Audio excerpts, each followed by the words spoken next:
Hey, welcome to The Explainer. Today we're going to tackle artificial intelligence by breaking it all down into 4 different types. We'll start with the tech that's probably in your pocket right now and go all the way to the stuff of science fiction. You know, the term AI gets thrown around so much these days, right?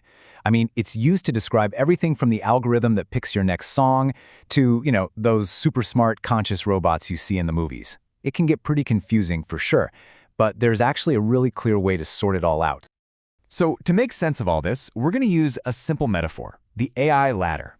Just imagine each rung is a major step up in what AI can do. We're going to climb this thing together, starting at the very, very bottom, with the AI that's already all around us.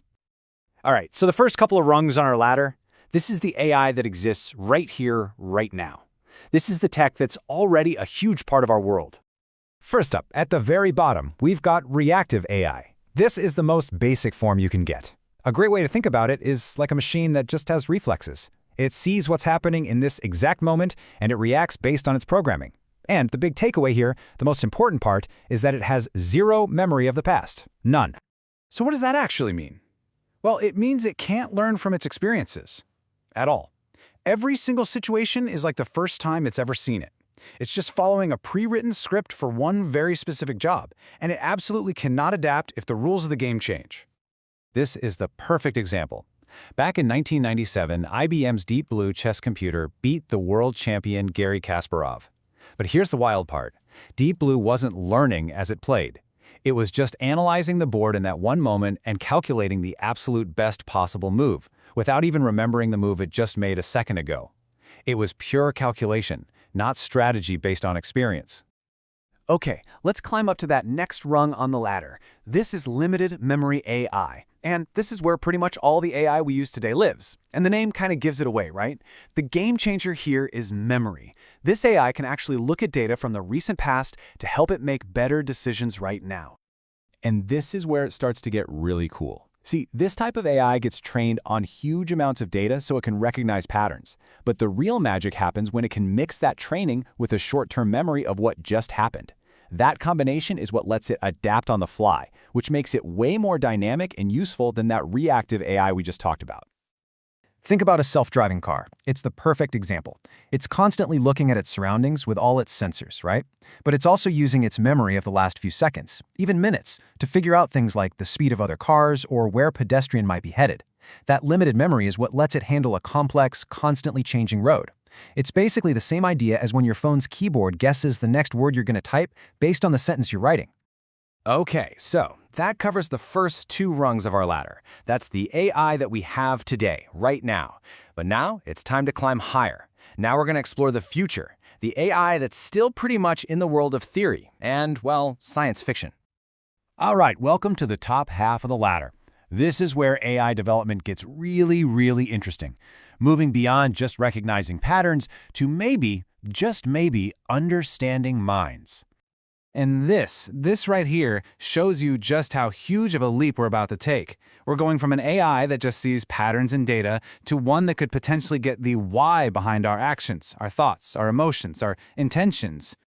The thing that changes everything here is that this kind of AI would actually get the concepts of thinking and feeling. It would understand that you and I have our own beliefs and goals and desires, and that would unlock a completely different, much, much deeper level of interaction. So an AI with these kinds of skills could, read your tone of voice, look at your facial expressions. It could try to predict how you might feel or react in a certain situation. This is really the key to creating an AI that can work with us, with humans, seamlessly. One that can anticipate what we need without us even having to say it. Now, let's be clear, we are a long way from this actually being a thing, but we are seeing little glimpses of it. You take a robot like Sophia, for instance. She can simulate emotional expressions. Now, it's still more of a performance than genuine understanding, but it does point toward that future goal. A machine that doesn't just process our words, but understands the meaning behind them. And look, before we climb to that very top rung, we kind of need to pause for a second. Because as we get closer to this kind of AI, we're not just talking about code and circuits anymore. We start running into some really big questions, not just about the machine, but about ourselves. Which brings us to the very top of the ladder, self-aware AI. And I gotta stress, this is completely hypothetical. We are talking about a machine that has consciousness, an AI that knows it exists, that has its own feelings, and can create its own goals based on its own internal state. Yeah, this is pure science fiction territory. Think of HAL 9000 from 2001: A Space Odyssey, a machine that isn't just smart, but is a conscious being with its own sense of self and its own desires. This does not exist. We don't even have a clear roadmap for how we would begin to create something like this. Whew. Okay, we have climbed the entire ladder. Now let's just step back for a second and look at the big picture to really tie all of this together. This chart does a great job of laying it all out. Over on the left, you've got narrow AI. That's where we are today, with reactive and limited memory systems. They are incredibly powerful, but only for very specific jobs. Then on the right, you see the future goal, general and super intelligent AI. This is the stuff we were just talking about, AI that can learn anything and maybe even improve itself. The entire journey of AI is basically about making that leap from a narrow specialist to a broad autonomous intelligence. So if there's one thing to take away, it's this. The AI we use every single day is a world-class expert at just one thing.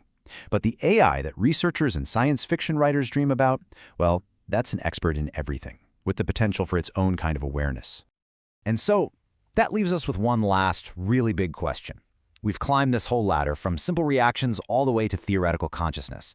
As this technology keeps climbing, maybe the most important question isn't what's the AI going to be like, but what are we going to be like right alongside it?